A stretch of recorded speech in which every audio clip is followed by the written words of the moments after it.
In an apparently very painful moment on Tuesday evening, an elderly woman who appears suffering from age-related bending and muscle weakness known medically as kyphosis could be seen struggling and battling helplessly for the safety of her own life as a group of terrorists invaded and took over a church in Nigeria. The worshippers of Christ Apostolic Church, CAC, were attacked during their church service that was live-streamed on social media platforms, and the video live coverage captured the moment the elderly woman was moving from one hideout to another, hiding under table, trying to move fast and run for safety alongside others before the terrorists, who also parked the worshippers' belongings, intercepted the camera device that was live streaming the church service and probably destroyed the device. The attack, according to Evangelical Church Winning All, ECWA News Media, known as ECWA Nationwide Gist. The attackers were Islamic terrorists and they invaded the church located at Eruku community, a border town with Kogi State in the Ekiti local government area of Kwara State around 5 p.m. on Tuesday evening, killing 3 worshippers at the spot and kidnapped several Christian worshippers in the church including the presiding pastor. The ECWA News Media has reported in recent days that the attacks on Christian communities in Nigeria is growing almost higher on daily basis, specifically stating that Reverend Father Bobby Pascal, parish priest of St. Stephen Parish in Kush Gaju, Kagako local government area, Kaduna State, was kidnapped by Islamic terrorists in the early hours on Monday, November 17, 2025. In addition, the ECWA News Media also published image of 12 residents including an ECWA pastor that were kidnapped by Islamic terrorists last week at the Gidanwaya community in Lere local government area of Kaduna State. The safety of the elderly woman is yet to be ascertained as at press time, as the Kwara State Police Command of the Nigeria Police Force described the successful terrorist act as an attempted bandits attack, according to Sahara Reporters News Media. Eyewitnesses reported that the attackers came in suddenly, shooting sporadically, and gathered some worshippers, including the pastor, and marched them into the bush. The exact number of abducted victims remains unknown, but residents say the attackers fled through bush paths linking neighboring communities. The incident has left the community in panic and chaos, with residents and travelers fleeing into surrounding bushes for safety. At midnight on Tuesday, some stranded travelers in a viral video called for help as they could not continue their journey due to the terrorists who were on rampage in the town. Evangelical Church Winning All, ECWA Nationwide Gist News Media stated that, this evening, around 5 p.m. today, Islamist terrorists invaded CAC in Eruku, Kwara State while evening service was going on. The pastor of the church and some females have been kidnapped, 3 people shot dead. The church program was on live stream when bandits entered the church. In another report, the ECWA News Media stated that another Catholic priest has reportedly been abducted by Islamic terrorists in Kaduna. Reverend Father Bobby Pascal, Armed Forces of Nigeria, AFN, under the command and control of the President and Commander-in-Chief, Bola Ahmed Tinubu, has kept mum since early morning night on Monday when a MAG news agency, the international media outlet of the Islamic State West Africa province, ISWAP, started sending and disseminating a photograph of Brigadier General Musa Uba in ISWAP captivity, indicating untrue. The Brigadier General, the Nigerian Army authority, had earlier claimed on Saturday to be safe and led his troops back to base, a statement the Army issued to challenge media reports that the Brigadier General was captured and held captive by the ISWAP terrorists after the terrorists ambushed the 25 Task Force Brigade of the Armed Forces of Nigeria, killing several soldiers and civilian JTF members in Wajiroko village near Sambisa Forest in Borno State on Friday around 5 p.m. This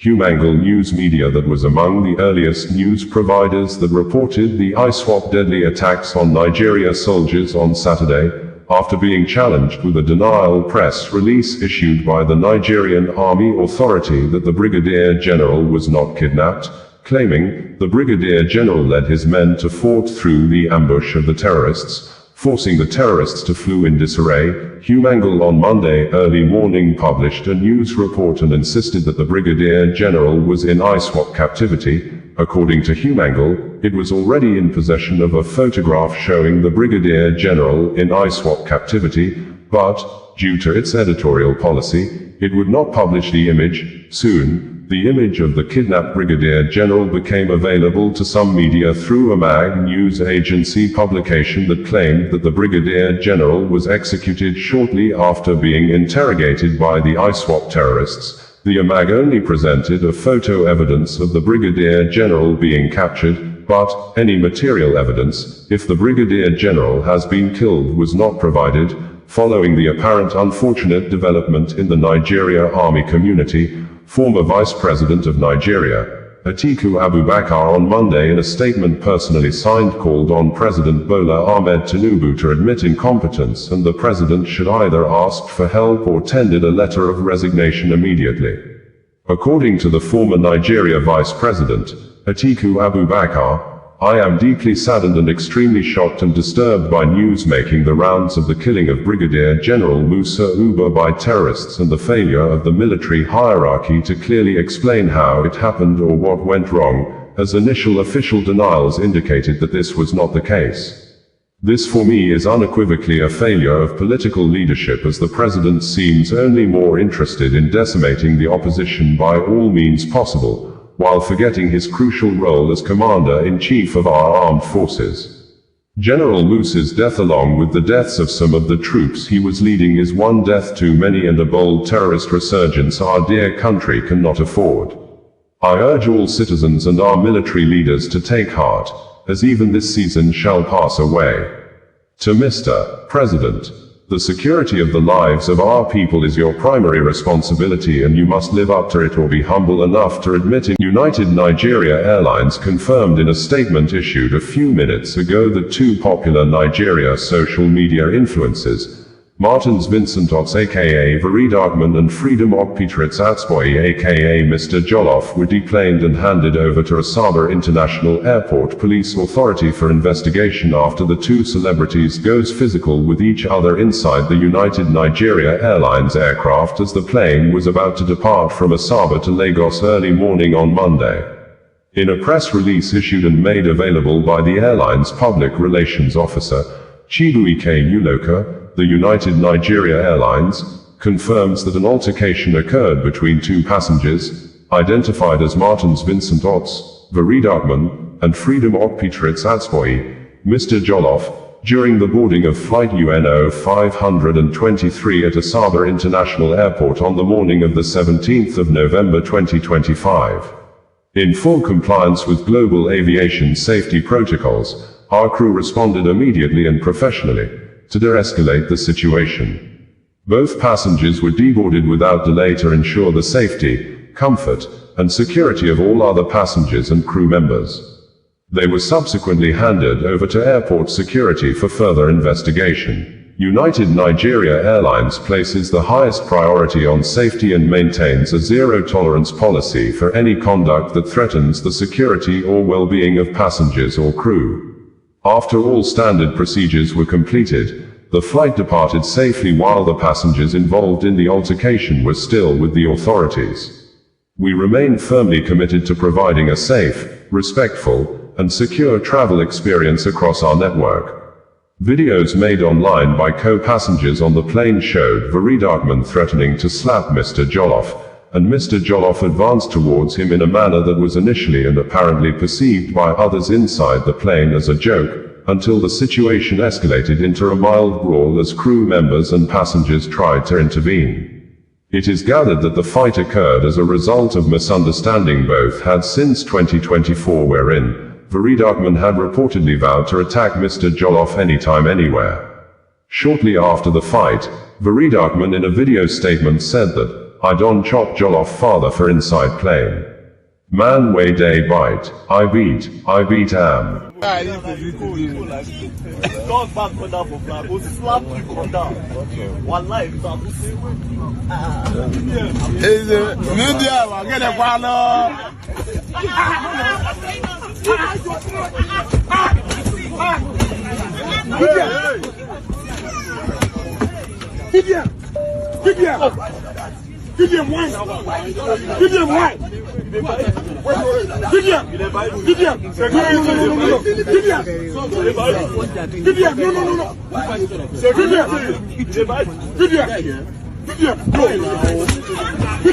Please don't, see.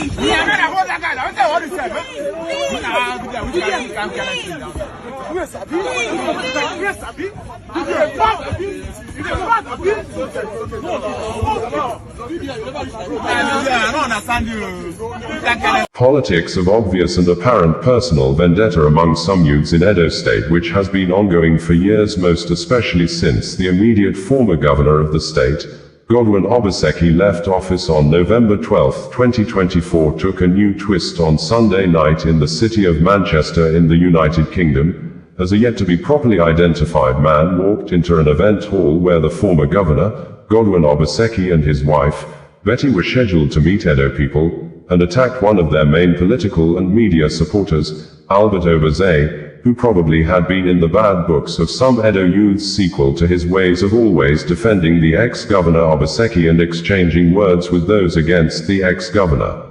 Videos made available online indicated that Albert Obaze was attacked while he was live streaming the event on Facebook and other social media platforms as guests were coming in and waiting for the arrival of the former Edo State Governor, Godwin Obaseki, and his wife, Betty. Initially, the suspected attacker walked up to the victim and asked to have a conversation with him, saying, "I am the double chief you are looking for, come let's talk," but Albert Obaze refused and replied to the attacker that, "You are the one looking for me." What happened? As Albert Obaze continued to demand to know why the attacker had decided to see him, immediately, the attacker hit the victim on the face. Manchester City Police were seen alongside their vehicles shortly after the attack, but the City Police Department is yet to issue a statement as at the time of filing in this report.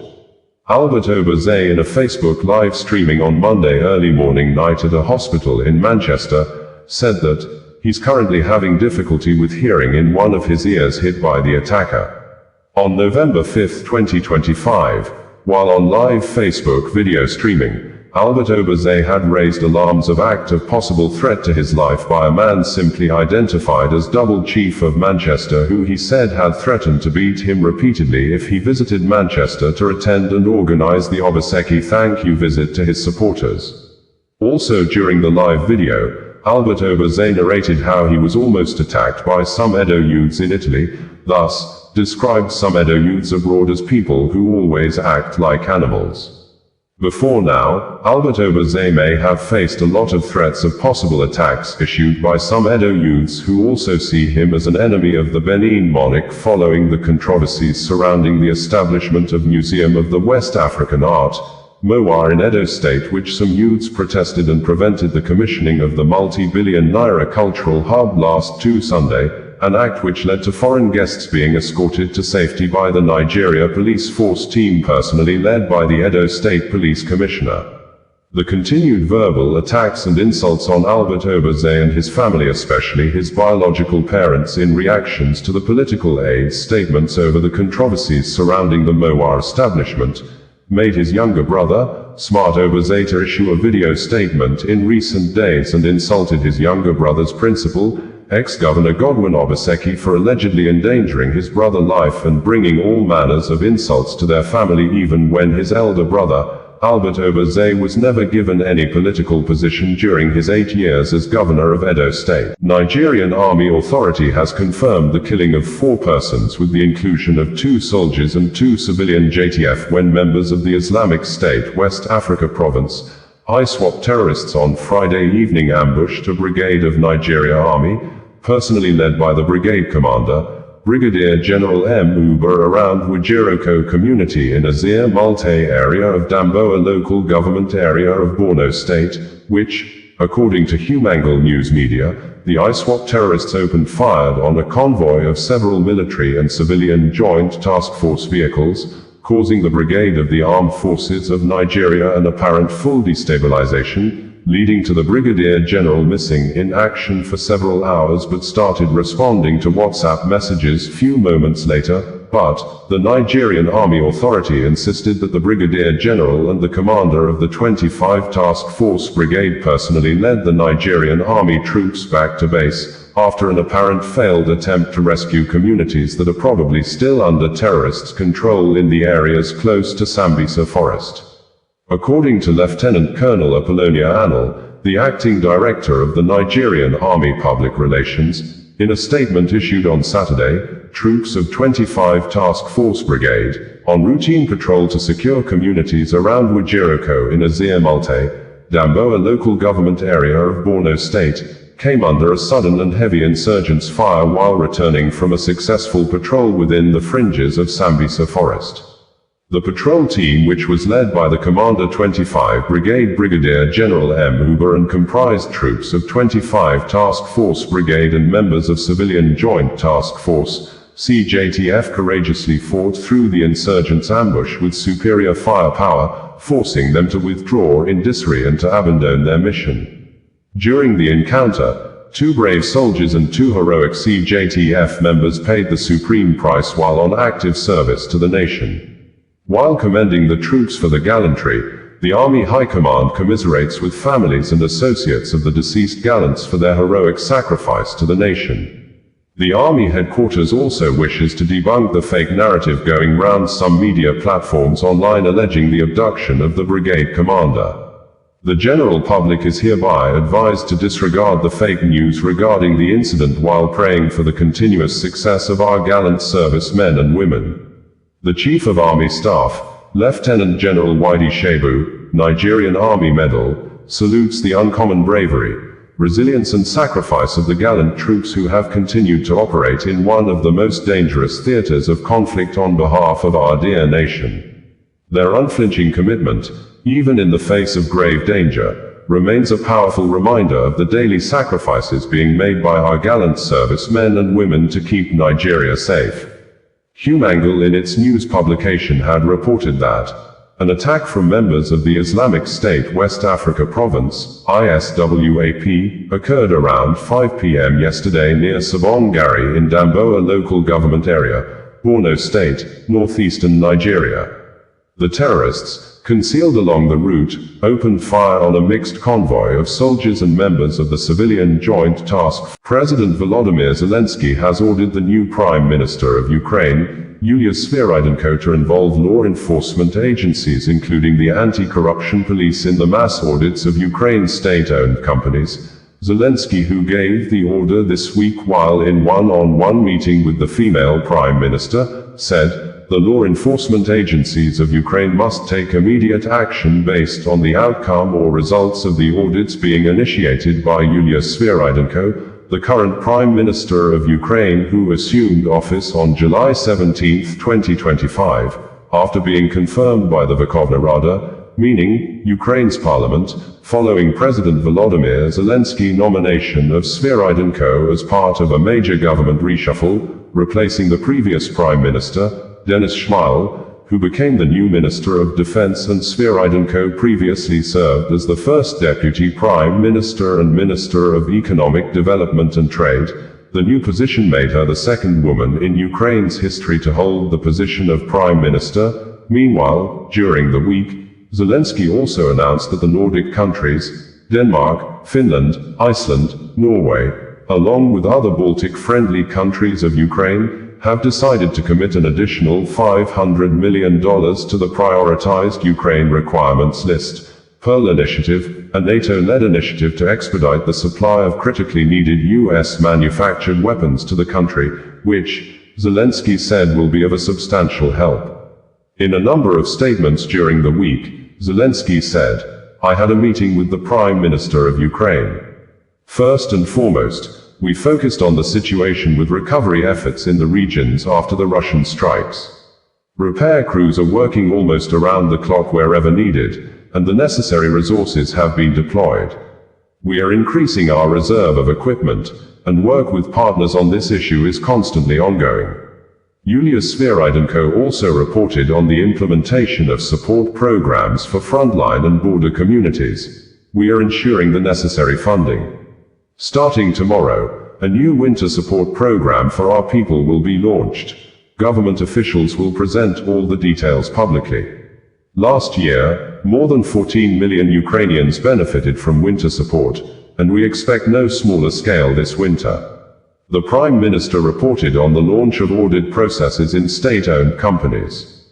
We agreed that the audits must be conducted promptly, and all results must be forwarded to law enforcement and anti-corruption agencies for appropriate action. Personnel decisions will follow based on the findings. I also instructed that Ukraine's key partners be promptly informed about the audit outcomes and related decisions. Transparency in state-owned companies and the elimination of any schemes must be guaranteed. We also discussed personnel changes in the government. The Prime Minister of Ukraine will propose candidates for the posts of Minister of Energy and Minister of Justice. Last night, Patriots performed well, successfully intercepting Russian ballistic missiles. Yet we still need considerably more forces, systems, and compatible missiles to protect lives.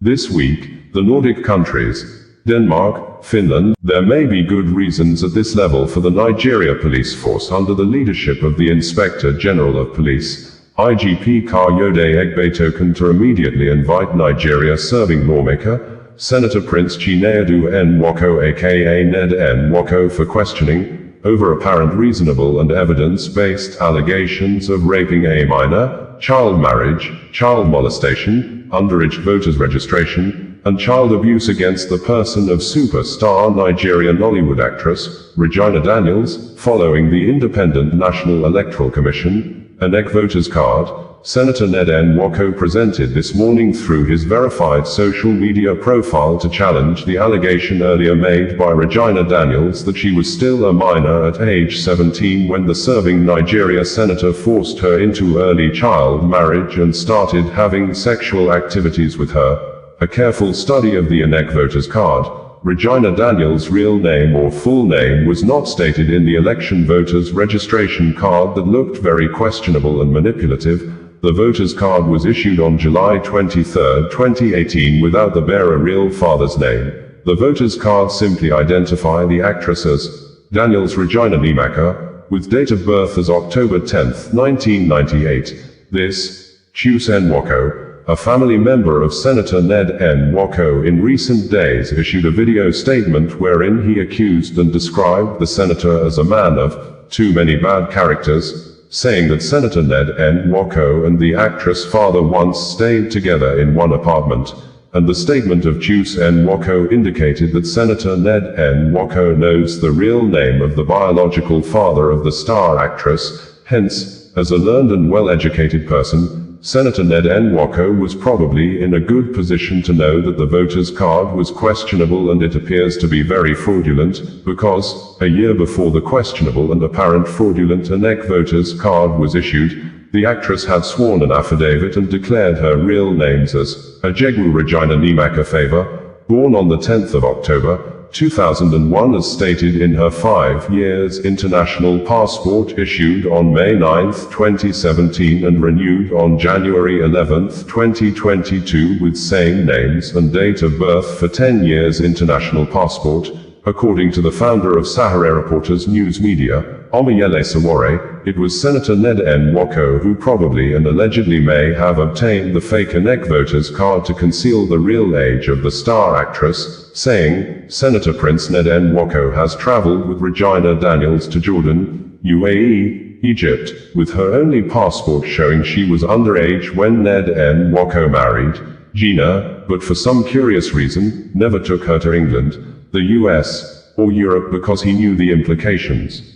Verbatim, Senator Ned Nwoko said in a statement issued on Thursday morning with the INEC voters card attached, that, it has come to my attention that false claims are being circulated by Regina, suggesting that I married her when she was 17 years old. These claims are entirely untrue and misleading. For clarity, during my first meeting with Regina, I asked her age, and she told me she was 21 years old. Former Chief of Army Staff, Lieutenant General Tukur Buratai, has described the conduct and behavior of a Nigeria-serving minister and former governor of Rivers State, Nyesom Wike before a serving Nigeria soldier in the naval force as reckless and thus insulted and disrespected the person and the office of the President and Commander-in-Chief of the Armed Forces of Nigeria, Bola Ahmed Tinubu, after the minister had a confrontation with the naval officer with the service name, A.M. Yerima, at Plot 1946, Gudua District, Abuja, over ownership and development rights to a parcel of land allegedly linked to a former chief of naval staff. This, a careful study of some video footage made available online, especially the video captured and published by Channels Television, apparently indicated that the FCT minister,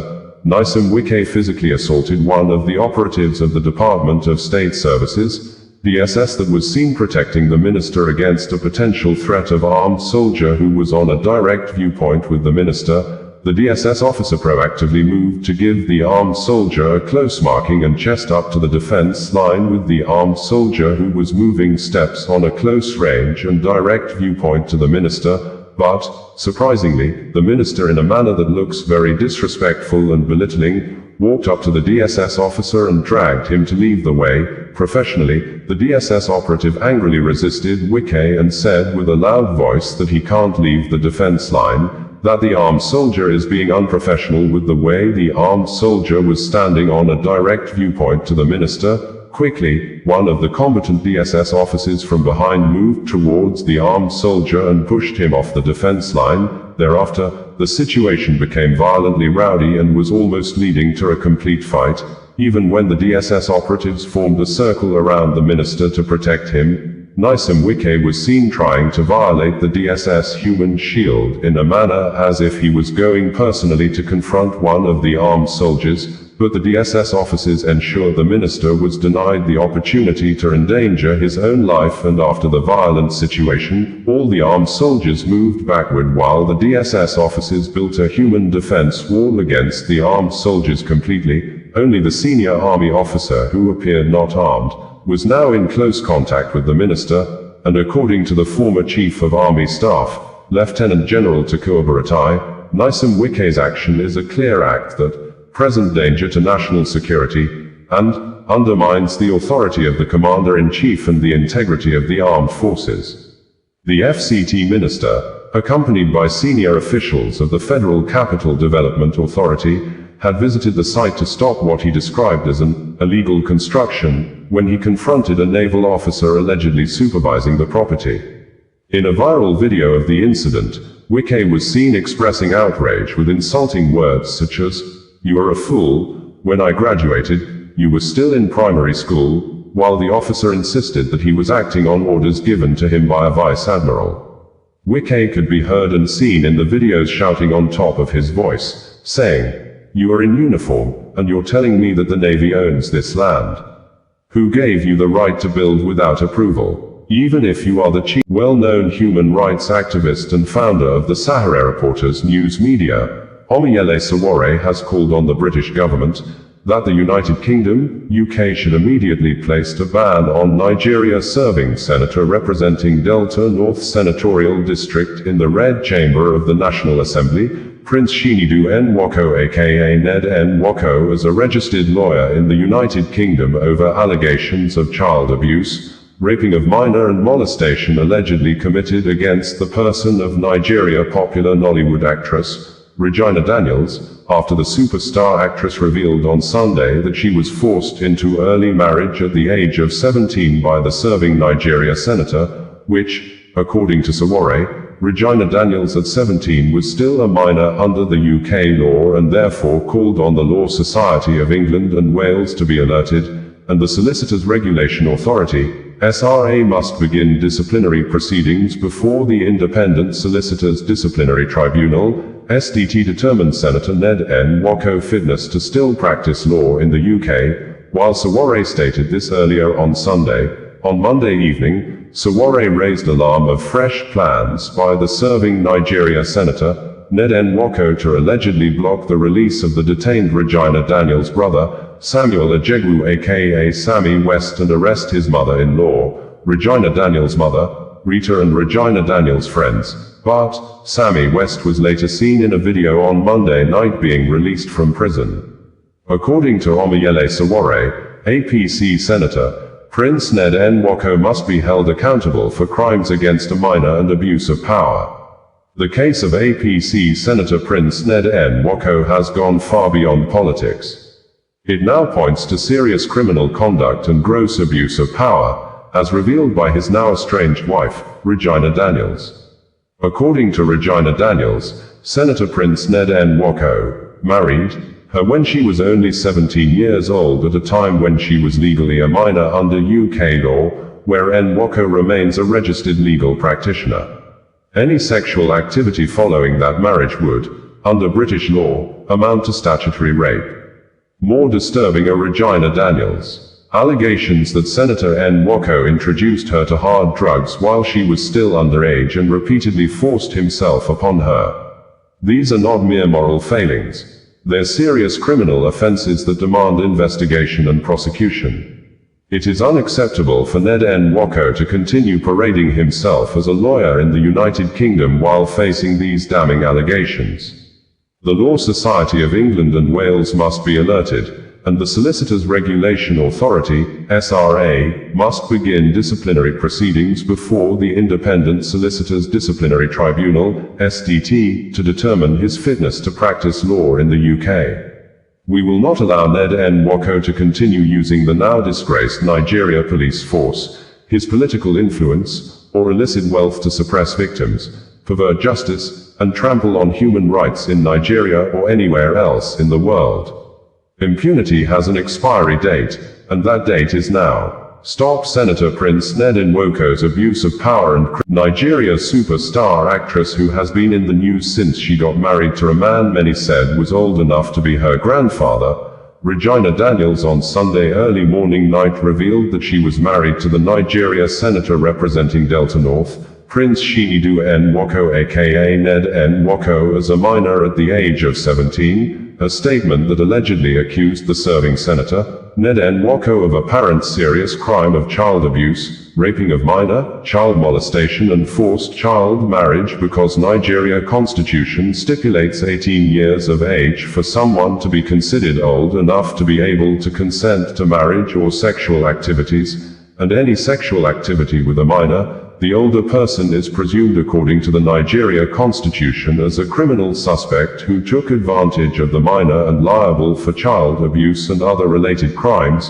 Although Senator Ned Nwoko is a Muslim by religion, a careful study of the Nigeria laws indicated that Islamic law is only binding on Muslim and not Muslim and Christian or people from other religions. We are also aware that both of them are from Delta State in the south-south geopolitical zone of Nigeria that is predominantly Christians, that practices 18 years as a statutory and customary age requirement for someone to be considered old enough to give his or her voluntary consent for marriage and other forms of sexual activities. Last month October, there was a heated debate at the Nigeria Red Chamber of the National Assembly where the senators bemoaned the high rates of child abuse and defilement of minors in Nigeria and recommended a stiffer punishment of life imprisonment for offenders. Specifically, according to the Daily Post newspaper publication on October 21, 2025, the senator representing Edo North Senatorial District, Adams Oshiomhole, said defilement of a minor should be different from that of rape. For a minor, this is a kid that is not capable of consenting or otherwise and whose life can be destroyed almost permanently. Those involved in defilement should suffer great punishment. I propose 20 years imprisonment for whoever is found culpable for this crime without any option of fine, because I have seen cases of boys and girls under 5 and 10 years old being defiled by adults, he said. The proposal was, however, defeated by the majority in the Red Chamber of the National Assembly. Following the defeat of the bill, Senator Muhammad Adamu Aliero, Kebbi Central, proposed stiffer punishment of life imprisonment for any man or woman found wanting in the act. I want to propose that the punishment for defilement for minors be life imprisonment, whether it's a man or woman found culpable. According to Regina Daniels, before she became the wife of Senator Ned Nwoko, she was not into drugs or a drug addict. She alleged that it was Senator Ned Nwoko who influenced and forced her into the habits of taking drugs in order for she to be able to satisfy the senator's sexual desire or meet up with his sexual pleasure. Verbatim, Regina Daniels said, "Dearest ex-husband, thanks for breaking the crown you put on my head. No one knew us like we did, and I trusted you with all of me, even with my sex tape, which I pray never sees the light of day. Foolish me. When I married serving Nigeria Senator, Prince Chinedu Nwoko, well known as Nedo Nwoko, has listed and narrated some of the things he has done for the family of his absconded fourth wife, Regina Daniels, particularly stating that his mother-in-law, Regina Daniels' mother, Rita, received 125 million nairas from him in the past 2 years alone, apparently challenging the mother-in-law earlier media statement that none of the senator's children looked like a child of a billionaire, and that she on her own spent her hard-earned money to support the senator's election, in addition to the $50,000 Regina Daniels gave to the 65-year-old Muslim husband from the southern part of Nigeria. Outside that, Senator Ned Nwoko apparently tried to explain why his brother-in-law, Sammy, was arrested and detained after his wife, Regina Daniels, ran away from her matrimonial home and decided to end the marriage with the serving Nigeria senator on the ground of domestic violence, intimidation and oppression that made her look like nothing in the house of the senator, who she swiftly replied yesterday that Ned Nwoko never married her legally, and she was apparently still a minor at age 17 when the Nigeria serving senator allegedly forced her into early marriage. Details of Regina Daniels' statements and the legal implications will be reported and published in our next news report for proper clarification and understanding, so that appropriate government bodies like the Nigeria Police Force will be held accountable to take decisive action for the protection of girl-child against sexual abuse, molestation, raping of minor and child marriage. According to the serving senator, Ned Nwoko, who attached 2 videos to his statements of Sammy, Regina Daniels' brother, having misunderstanding with some of his domestic staff and the policeman at his house. These videos show Sammy, Regina's brother, repeatedly coming to my home and harassing my children and domestic staff, especially whenever I was not around. His visits were often aggressive and disruptive. This is someone I sponsored through his last 2 years at the University of Ikpoma. I bought his musical instruments, rented and furnished a flat for him in Abuja, in addition to the house I bought for Regina in Asaba before our marriage for the use of all of them. I also routinely provided allowances to all members of the family, including her mother, Rita Daniel. Indeed, in the last 2 years, I have a record of transferring 125 million nairas to her alone. When Regina started her rehabilitation, there was a clear instruction by the doctors to strictly restrict people, especially her enablers, from having access to her. The therapy was arranged after I noticed troubling changes in her behavior linked to her dependence on certain illegal substances, including going for 48 hours without sleeping and eating every 2 hours. Unfortunately, Sammy, Destiny, some of their siblings, together with a few of their friends, notably Sonia Uche Montana among others, constantly defied those instructions. They would come into the house uninvited, sometimes forcing their way in, and would bring her the same drugs she was being treated for. Instead of helping her recover, they encouraged her addiction and completely frustrated the efforts of the doctors. Indigenous People of Biafra, IPOB, has said that the detained Biafra Republic agitation leader, Mazi Nnamdi Kanu, has not forfeited his rights to defend himself before the Federal High Court sitting in Abuja, after the judge, Justice James Omotosho, ruled on Friday and stated that Nnamdi Kanu's rights to enter defense has been forfeited and thereafter fixed November 20, 2025 for judgment, as Nnamdi Kanu was seen to have staged a defensive confrontation with aggressive loud voice, challenging the court that the federal government allegations against him has no legal basis or any aspect of the Nigeria law that backs such allegations. This, Barrister Aloy Ejimako, the organizing lawyer for the detained Biafra Republic agitation leader, had on Wednesday said in a written and video statement posted on his X social media account that Nnamdi Kanu is competent enough to defend himself, especially given the political elements, in the case which he understands better than any lawyer. In a press release issued and made available on Friday, IPOB, in the statement signed by Emma Powerful, said it strongly condemns the new round of fake news being pushed by certain Nigerian media outlets. The false claim that Mazi Nnamdi Kanu has forfeited his right to defense in the ongoing trial before Justice James Kolawole Omotosho of the Federal High Court, Abuja, is a desperate lie meant to mislead the public and cover up an illegal process. Let the truth be clear, Mazi Nnamdi Kanu has not forfeited anything. What is happening in court is not a fair trial but a political show. Up till today, neither Justice Omotosho nor Chief Adigboyegbere San, the government's lead prosecutor, has been able to point to any valid, existing law that Mazi Nnamdi Kanu supposedly broke. Their silence speaks volumes. It is a quiet confession that this entire case has no legal foundation. The core question remains simple. Can anyone be prosecuted or convicted without a living law that clearly defines the offense and prescribes a punishment? The answer is written in Section 36(12) of Nigeria's 1999 Constitution. A person shall not be convicted of a criminal offense unless that offense is defined and the penalty therefore is prescribed in a written law. This means you cannot charge or convict anyone unless the law exists in black and white. No judge or lawyer can twist that. The Supreme Court has said the same thing many times. In Auko vs. Fagbemi, 1961, AG Federation vs. Abubakar, 2007, and NNPC vs. Fawahinmi, 1998. Where there is no law, there can be no trial, no conviction, and no justice. But instead of obeying this clear rule, Justice Omotosho keeps trying to force Mazi Nnamdi Kanu to open his defense, as if pretending there's a valid case will make it real. This is wrong. It's a misuse of power and a clear violation of fair hearing. You cannot force a man to defend himself against a ghost charge. So we ask again, under which law is Mazi Nnamdi Kanu being tried? What act of the National Assembly defines his supposed offense? Brigade, bringing you the news in a more digital way.